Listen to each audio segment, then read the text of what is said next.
বিপ্লব সঠিক কিনা এই কথা আদালত বলতে পারেন কিনা এমন প্রশ্ন রেখেছেন সিনিয়র আইনজীবী শিশির মনির। তিনি বলেছেন বিএনপি এখন আদালতের দোহাই দিচ্ছে, বিপ্লব সঠিক কিনা এই কথা আদালত বলতে পারে কিনা। জানতে চাই, আদালত যদি এই বিষয়ে রায় দেন তবে কি জনগণের ম্যান্ডেটের উপর হস্তক্ষেপ হিসেবে বিবেচিত হবে?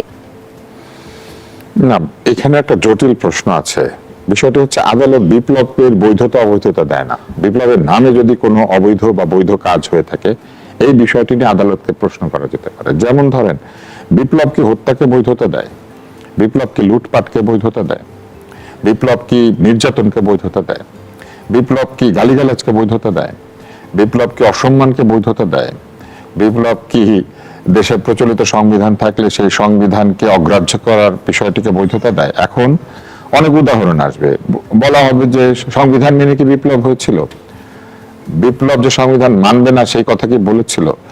কারণ গণ অভ্যুত্থানের দিনগুলিতে ফেরত যাই, গণ অভ্যুত্থানের যে দাবি ছিল তার মধ্যে প্রধান দাবিটি শেষ পর্যন্ত গিয়ে দাঁড়িয়েছিল শেখ হাসিনার পদত্যাগ।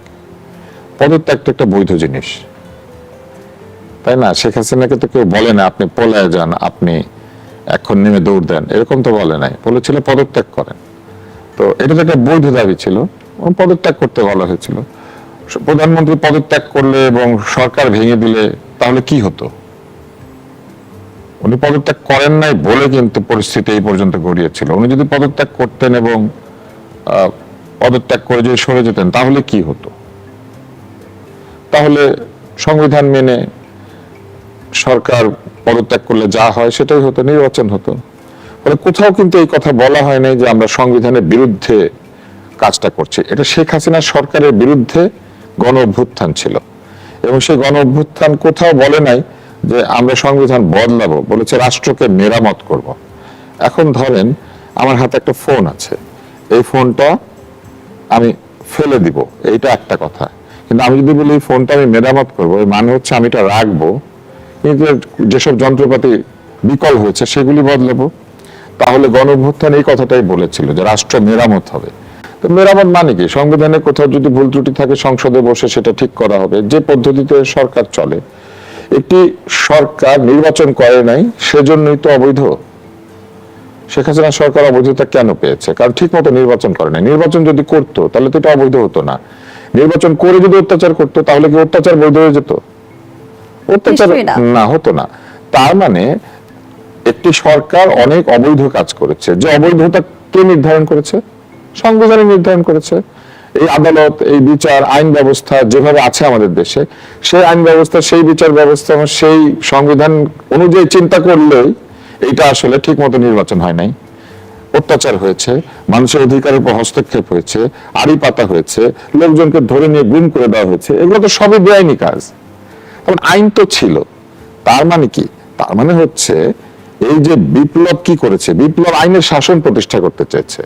বিপ্লব বলেছে না, গুম খুন ঠিক না, পক্ষপাতিত্ব ঠিক না, তোষামোদী ঠিক না, মেধা বাদ দিয়ে শুধু কোটা কোটা ঠিক না। তারপরে বলেছে এই যে সংবিধান না মেনে এই যে রাতের ভোট দিনের ভোট হচ্ছে ঠিক না। তার মানে কি? তার মানে আইনের শাসন প্রতিষ্ঠা করতে চেয়েছে। আইনের শাসন প্রতিষ্ঠা করার জন্য কোন প্রতিষ্ঠানগুলি একটি রাষ্ট্রে কাজ করে? একটি হচ্ছে আদালত, একটি হচ্ছে প্রশাসন, একটি হচ্ছে সংসদ বা আইন প্রণয়নের যে সভা, এবং এগুলিকে সহায়তা করে কারা? বিভিন্ন ধরনের সরকারি বেসরকারি প্রতিষ্ঠান, যারা আইন শৃঙ্খলা রক্ষা থেকে শুরু করে আমাদের জনজীবনে গুরুত্বপূর্ণ দায়িত্ব পালন করেন। এই জন্যই শিশির মনির যে প্রশ্নটা করেছেন সেইখানে আমার মনে হয় যে প্রশ্নটার মধ্যে বা উত্তরটার মধ্যে একটা জটিলতা আছে। আদালত কখনোই বিপ্লবের বৈধতা অবৈধতা দেয় না, কিন্তু বিপ্লবের নামে যদি কেউ আইন ভঙ্গ করে সেটার বৈধতা অবৈধতা অবশ্যই আদালত দিবে। অথবা বিপ্লবের নামে গণ অভ্যুত্থান কিংবা বিপ্লব তো আসলে সংবিধান মেনেও হয় না। গণ অভ্যুত্থান সংবিধান মেনে মানার জন্য হয়, বা গণ অভ্যুত্থান আইনের শাসন প্রতিষ্ঠা করার জন্য হয়। গণ অভ্যুত্থান তো এনার্কি তৈরি করার জন্য হয় না, অরাজকতা তৈরি করার লক্ষ্যে তো বিপ্লব হয় না। বিপ্লব হয় বরং একটু অরাজক অবস্থা থেকে দেশ চলে যাওয়া থেকে দেশকে বাঁচানোর জন্য। এবং যে বিপ্লব অরাজকতা সৃষ্টি করে সেই বিপ্লব টিকে না। যেমন ফরাসি বিপ্লব অরাজকতা তৈরি করেছিল, শেষ পর্যন্ত টিকে নাই। এরপরে নেপোলিয়ান সম্রাট হয়ে গিয়েছিলেন, তারপরে আবার তাদের গণতন্ত্রে ফিরতে যথেষ্ট সময় নিতে হয়েছে। যদি এনার্কি তৈরি হয়, অরাজকতা তৈরি হয়, তাহলে তো সেটা সঠিক পথে যায় না। বিপ্লবের তো সুফল কুফল দুইটাই আছে। এখন যে বিষয়টি বলা হচ্ছে সেটা হচ্ছে গণভোট বৈধভাবে হয়েছে না অবৈধভাবে হয়েছে, এইটা তো আইনের প্রশ্ন, এটা তো বিপ্লবের প্রশ্ন না। কারণ বিপ্লবের মধ্যে কোথাও তো গণভোট ছিল না, এগুলো তো ইউনূস আলী রিয়াজ এদের কাজকর্ম। কিন্তু আমরা আগেও দেখেছি সংবিধান কেন্দ্রিক বিতর্ক, এখনো আমরা দেখছি সংবিধান কেন্দ্রিক বিতর্ক। এই কারণটা তো তৈরি করে দিয়েছে আলী জানতে চাই রিয়াজ। যে বিরোধী দলে থাকলে কি এই সংবিধানের বিরোধিতা এবং সরকারি দলে থাকলে সংবিধান ধারণ করা বিষয়টি কেমন? না, সকলেই সংবিধান ধারণ করার শপথ নিয়েছেন। যারা সংসদ সদস্য হয়েছেন তারা সংবিধান ধারণ করার শপথ নেন নাই। কোন সংবিধান অনুযায়ী শপথ নিয়েছেন? ওনারা একটা মজার কথা বলেন, এই নির্বাচন কি সংবিধান মেনে হয়েছে? এই নির্বাচন সংবিধান মেনে হয়েছে, শুধু সময় মতো হয় নাই। এবং এই যে দেরি হয়েছে, এটার জন্য কারণ হচ্ছে সংবিধান লঙ্ঘিত হয়েছে বাই ডক্টর ইউনূস। দরকার হলে তাকে ডাক দিয়ে এখন বিচার করেন সংবিধান লঙ্ঘনের দায়, কারণ উনিও সংবিধান অনুযায়ী রাষ্ট্র চালাবেন, সরকার চালাবেন বলে উনি প্রতিশ্রুতিবদ্ধ ছিলেন। উনি সময় মতো নির্বাচন দেন নাই কেন? উনি সংবিধানের অধীনে শপথ নিয়ে ঠিক সময় মতো নির্বাচন দিতে উনি বাধ্য ছিলেন, দেন নাই কেন? সেখানে তো বিরোধী দল প্রশ্ন রাখছে যে সংসদ নির্বাচনের রায় মেনে সরকার গঠন হলো, গণভোটের রায় বাস্তবায়নে গণভোট তো সংবিধানে নাই। কারণ সংবিধানে এই জিনিস সরকার কিন্তু প্রথম থেকে বলছে গণভোট সংবিধানে নেই, কিন্তু সাম্প্রতিক সময় স্বরাষ্ট্রমন্ত্রী নিজেই বললেন যে গণভোট ফ্যাক্টম ব্যালট সেটির বৈধতা রয়েছে। তাহলে আগের অবস্থান থেকে কি আসলে পরিবর্তন নাকি? গণভোটের বৈধতা আছে কি নাই এটা প্রমাণ করতে চাইলে এটাকে ওই সংসদের মাধ্যমে আলোচনা করে এবং আদালতের মাধ্যমে আসার সুযোগ রয়ে গিয়েছে। কেননা গণভোটের যে আদেশ দেওয়া হয়েছিল সেটা সংবিধান অনুযায়ী বৈধ আদেশ না।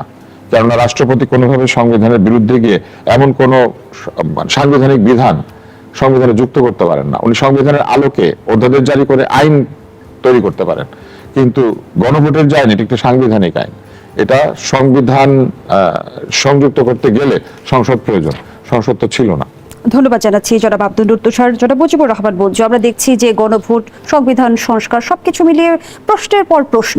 এই যে শিশির মুনিম প্রশ্ন রাখলেন যে বিপ্লবের সঠিকতা আদালত নির্ধারণ করতে পারে কিনা, সে বিষয়টা নিয়ে আপনার মন্তব্য জানতে চাই।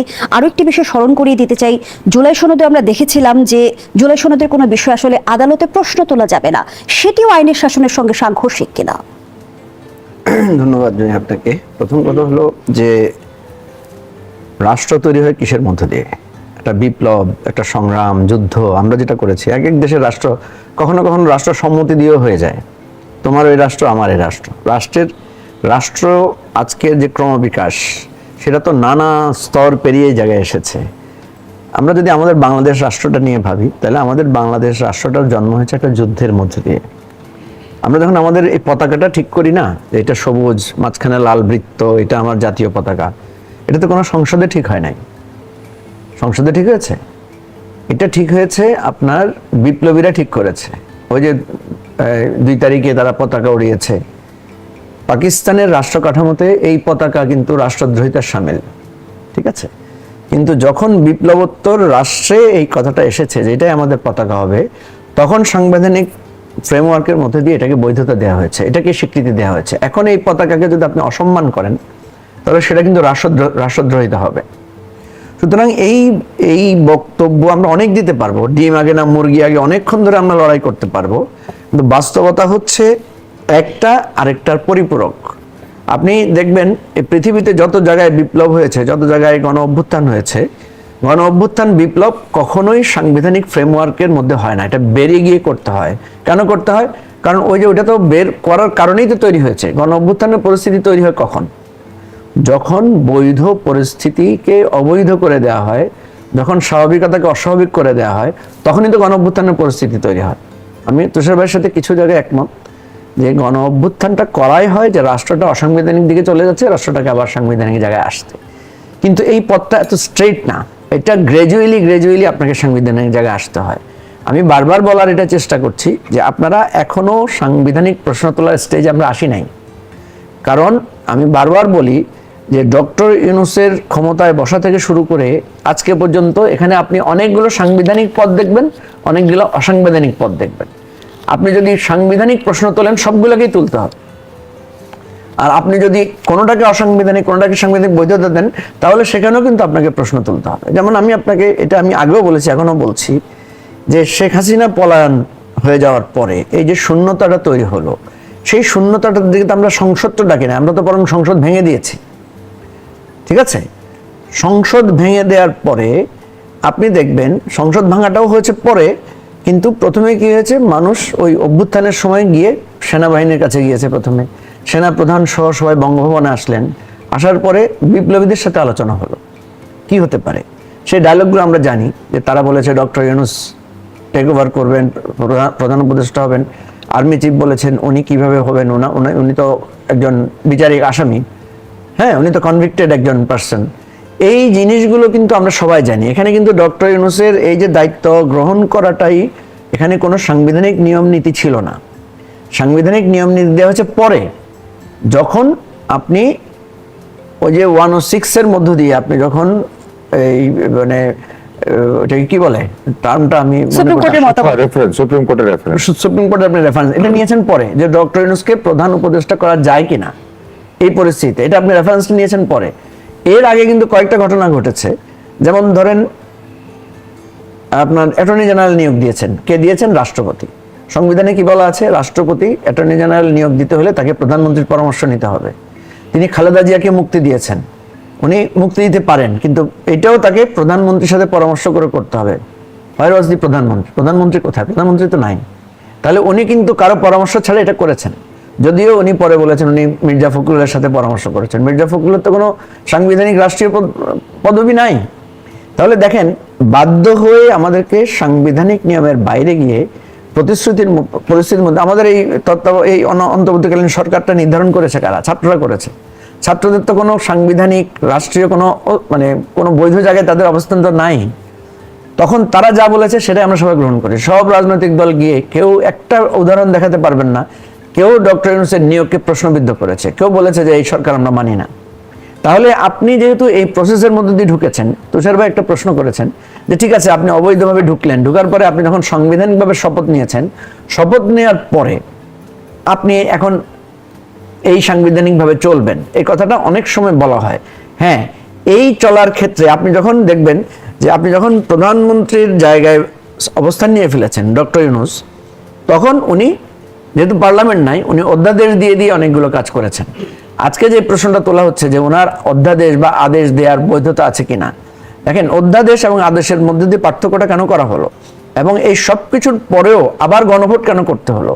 কারণ সবাই আমরা দেখেন, আমরা সব রাজনৈতিক দলের স্বাক্ষর করেছি, বিএনপি কিছু কিছু জায়গায় নোট অফ ডিসেন্ট দিয়েছে, রাষ্ট্রপতি আদেশ দিয়েছে, এই সবগুলো নিয়ে যাতে কোনো প্রশ্ন উঠতে না পারে সেজন্য আমরা গণভোট করেছি, এবং এটা সবার সম্মতিক্রমে করা হয়েছে। এখন গণভোট নাই, বিপ্লবও নাই, গণ অভ্যুত্থানও নাই। আপনি যখন গণভোটটা মানে কি, আপনি জনগণের সম্মতি নিলেন, জনগণ যখন সম্মতি দেয় তখন সেটা সব কিছুকে অতিক্রম করে যায়। এখন কথা হচ্ছে আপনি পোস্ট এফেক্ট দিয়ে, যেটা আজকে সালাউদ্দিন ভাই বললেন, যেটা আপনি বললেন ফ্যাক্টম ভ্যালট, এই কথাটা কিন্তু আমাদের সাংবিধানিকভাবে আমাদের ঐতিহ্যে স্বীকৃত। আপনি দেখবেন জিয়াউর রহমান সাহেব যখন সংবিধান স্থগিত করলেন, উনি যখন টেক ওভার করলেন, উনি সংবিধান স্থগিত করার তো অথরিটি রাখেন না, ওনার তো কোনো সাংবিধানিক পদ নাই, তাহলে স্থগিত করলেন কিসের ভিত্তিতে? ওই যে একটা সামরিক বিপ্লব 7ই নভেম্বরে যেটাকে বলা হচ্ছে বিপ্লব, ওই বিপ্লবের শক্তি নিহিত করেছেন। এখানে এই বিতর্কগুলো আমরা সারা দিন রাত করতে পারবো। বাস্তবতা হচ্ছে এখন আমাদের আসলে কনসেন্ট্রেটেড করা দরকার যে বিপ্লব হয়, যুদ্ধ হয়, সংগ্রাম হয়, ফিরে আবার আমরা একটা সিস্টেমে আসি। ঘূর্ণিঝড় হয় না। কিন্তু মুজিবুর রহমান মঞ্জু, আমি যদি আপনার একটি বক্তব্যই কোট করি যে সংস্কারের প্রতিশ্রুতি থেকে সরে এসেছে ক্ষমতাসীনরা, কিন্তু সরকার তো বলছে না তারা সংস্কার বাস্তবায়ন করবে না। গতকালও প্রধানমন্ত্রী বলেছে যে সই করা জুলাই সনদ তারা অক্ষরে অক্ষরে বাস্তবায়ন করবে। তাহলে আসলে কেন আসলে অঙ্গীকার, প্রতিশ্রুতি অঙ্গীকার? এই কথাটাই আমি আপনাকে রেফার করি। আপনি দেখবেন আমরা যখন ঐকমত্য কমিশনে বসেছি না, ঐকমত্য কমিশনে তো মানে বিএনপি স্বাক্ষর করেছে, তারপরেও আমরা বলেছি যে এই স্বাক্ষরের উপর আমাদের আস্থা নাই, আমরা এটাকে আইনি ভিত্তি দিতে। বিএনপি দাবি করছে তারা সবার আগে স্বাক্ষর করেছে। রাইট। আমি বলছি আমরা কি বলেছিলাম তখন, আপনি গণভোটটা কেন হয়েছিল আপনি তখনকার নিউজগুলো পড়লে বুঝতে পারবেন। তখন বলেছে এটা আমরা আইনি ভিত্তি দিতে চাই, আমরা বিএনপিকে বিশ্বাস করি না। এখন যে বিএনপি বলছে আমরা অক্ষরে পালন করব, আপনি দেখবেন আমি যদি এখন 10টা উদাহরণ আপনাকে দেখাতে পারি, যে আমার কাছে মনে হচ্ছে যে তারা তাদের ওই আমি যে কথাটা বলেছি যে তারা মনে হচ্ছে যেন তাদের প্রতিশ্রুতি সরে যাচ্ছে। কেন বলছি আমি, আপনি বলেন। আপনি দেখেন সালাউদ্দিন সাহেবের আপনি আগের বক্তব্য শুনেন, এখনকার বক্তব্য শুনেন, মির্জা ফখরুল সাহেবের আগের বক্তব্য শুনেন, এখন বক্তব্য শুনেন, তাহলে আপনি দেখবেন পার্থক্যটা পরিষ্কার হয়ে যাবে। তাহলে তার যে বক্তব্য পরিবর্তন হয়ে যাচ্ছে, আগে ওনারা কি কথা বলেছেন সংবিধান সম্পর্কে, এখন কি বলছেন। আর আজকে যিনি অ্যাটর্নি জেনারেল, আইনমন্ত্রী, উনি কিন্তু অ্যাটর্নি জেনারেল ছিলেন, উনি কিন্তু এই সমস্ত অধ্যাদেশগুলো তৈরির ক্ষেত্রে ওনার সম্মতি ছিল, ভূমিকা ছিল। আজকে উনি ভিন্ন কথা বলছেন। সিনিয়র আইনজীবী, বিএনপির বিরুদ্ধে অভিযোগ তোলা হচ্ছে বিএনপি ভিন্ন পথে গেছে, তারা পঞ্চম সংশোধনীর পথে এগুচ্ছে, 75 থেকে 79 পর্যন্ত যা ঘটেছে তারই অনুকরণ করছে তারা। আসলে কি তাই? বাংলাদেশের যারাই ক্ষমতায় যায় তাদের ব্যাপারে মানুষের একটা অবিশ্বাস থাকে। আপনি দেখবেন আওয়ামী লীগ কি করেছে, আওয়ামী লীগ তত্ত্বাবধায়ক সরকারের হাত দিয়ে ক্ষমতা এসেছে, তত্ত্বাবধায়ককে বাতিল করে দিয়েছে, কায়দা করে করেছে, সরাসরি নিজেরা করে নাই, আদালতের মাধ্যমে করিয়েছে। 10 টাকার চাল, ঘরে ঘরে চাকরির নানা প্রতিশ্রুতি ছিল, প্রতিশ্রুতির লঙ্ঘন করেছে। এখন এই যে বিএনপির শুরু থেকে শেষ পর্যন্ত অভিপ্রায় ছিল বা অঙ্গীকার ছিল যে তারা বিচার বিভাগকে স্বাধীন করবে, তারা ক্ষমতার ভারসাম্য আনবে, এই কথাগুলো কিন্তু 31 দফার প্রত্যেক ছত্রে ছত্রে বলা আছে। এখন দেখবেন যে বিএনপির রেটরিক কি এখন বলছে আমরা ক্ষমতায় আসছি, কাকে কোথায় নিয়োগ দিব, আমরা দিব না, আমাদের পছন্দ করে দিব না। এই জিনিসটাই তো ছিল যে যে ক্ষমতায় যাবে সে দলীয়করণ করবে, সে তার পছন্দসই লোক বসাবে, তার দুর্নীতিবাজের লোকেরা পাবে, তার তার যারা যা কিছু আছে সমাজের সবকিছু তারা নিয়ন্ত্রণ করবে। এটাকে কিন্তু আমরা বদলাতে চেয়েছিলাম। বিএনপির প্রমিস তো এটাই ছিল যে এটা তারা বদলে দেবে। আপনি দেখেন বিএনপি প্রথম জাতীয় সরকারের কথা বলেছে না? জাতীয় সরকার মানে কি? জাতীয় সরকার মানে হচ্ছে পাওয়ার শেয়ারিং। তাহলে ওনারাই তো বলেছেন পাওয়ার শেয়ারিং এর কথা, ওনারাই জাতীয় সরকারের কথা বলেছেন, ওনারাই বিভিন্ন, এখন কিন্তু দেখবেন তারা ওইটাকে নানাভাবে ব্যাখ্যা দেয়। অর্থাৎ এখানে অবিশ্বাসটা যে আপনি আগে যেটা বলেছেন সেখানে আর নাই। আপনি সালাউদ্দিন সাহেব কিছুদিন আগেও গণভোটকে নিয়ে প্রশ্নবিদ্ধ করেছেন, আজকে আবার উনি গণভোট বললেন যে গণভোটকে ওই যে যেহেতু ফ্যাক্টম ব্যালট হয়েছে সুতরাং এটাকে মেনে নেওয়া যায়। উনি কিন্তু আমাদের ওই আপনার ঐকমত্য কমিশনে কিন্তু গণভোট সম্পর্কে কি বলেছেন এটা কিন্তু এখনো মিডিয়াতে আপনি খুঁজলে পাবেন। উনি বলেছেন গণভোটের বিধান নাই, কিন্তু না করা যাবে না এই ধরনের কোনো কথা নাই, সুতরাং গণভোট করা যায়। এই যে একটা জিনিস সেটেলমেন্ট হওয়ার পরে আপনি একটা ঐকমত্যে পৌঁছেছেন। আমরা যেটা মনে করেছিলাম বিএনপির সাথে আমাদের পার্থক্যটা হবে দুইটা বিষয় নিয়ে। একটা হচ্ছে আপার হাউসে আপনার ওই যে পিআর সিস্টেমটা ভোটের ভিত্তিতে হবে। বিএনপিকে আমরা চেষ্টা করেছিলাম সেই পথে আনার জন্য। আপনি দেখবেন গণভোটে যে প্রশ্নটা করা হয়েছে মানুষের কাছে ভোটের জন্য, সেখানে কিন্তু এই আপার হাউসের কথাটা বলা আছে যে আপার হাউসে এই সিটের ভিত্তিতে রেশিওতে এইটা ভোটটা নেওয়া আছে। কেন নেওয়া হলো? যেহেতু বিএনপি এটার সাথে একমত না, আমরা চিন্তা করলাম যে সাধারণ জনগণ যদি একমত হয় তাহলে বিএনপি তো এটা বুঝবে যে জনগণ এটা চাচ্ছে, সুতরাং আমি এটার পক্ষে যাই। কিন্তু এখন আমরা দেখছি বিএনপি গণভোটও প্রশ্নবিদ্ধ করছে, বিএনপি আপনার সুপ্রিম কোর্টের যে অধ্যাদেশ সেটাকেও আইনে পরিণত করছে না, বিএনপি গুম কমিশনের রিপোর্টকে নিয়েও নানা বলছে যে গুমের বিচার আইসিটিতেই করা যাবে। এই যে নানা দিকে তারা শিফট করছে, এই জায়গাটা থেকে আমাদের সন্দেহ সংশয়টা তৈরি হচ্ছে। ধন্যবাদ জানাচ্ছি। এবং এটা ভয় করছে কেন?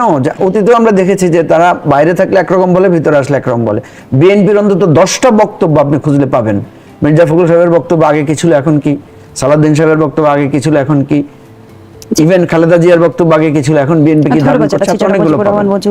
ডক্টর আব্দুল তুষার, এই যে বিরোধী দল বারবার অভিযোগ করছে বিএনপির বিরুদ্ধে যে তারা ক্ষমতায় গিয়ে অঙ্গীকার ভঙ্গ করেছে, সেই জায়গা থেকে বিএনপি বারবার দাবি করছে তারা জুলাই সনদ অক্ষরে অক্ষরে বাস্তবায়ন করবে এবং জুলাই সনদে সবার আগে তারা স্বাক্ষর করেছে।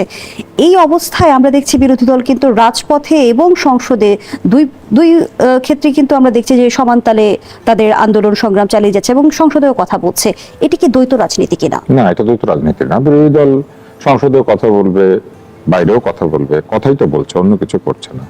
এবং বিরোধী দলের বেশি বলা উচিত সংসদে, এবং সংসদে যদি মীমাংসা না হয় তখন তো বিরোধী দল চেষ্টা করবে তাদের শক্তি দিয়ে, চাপ দিয়ে সরকারকে দাবি আদায় করার জন্য। সেটা তারা নিয়মতান্ত্রিক পন্থায় করতেই পারেন। এটা দ্বৈত রাজনীতি না। দ্বৈত রাজনীতি অন্য জায়গাতে রয়েছে। সেটি হচ্ছে যে বিরোধী দল যেভাবে তৈরি হয়েছে, তারা বলেছিল যে আমরা একটা নির্বাচনী ঐক্য করেছি।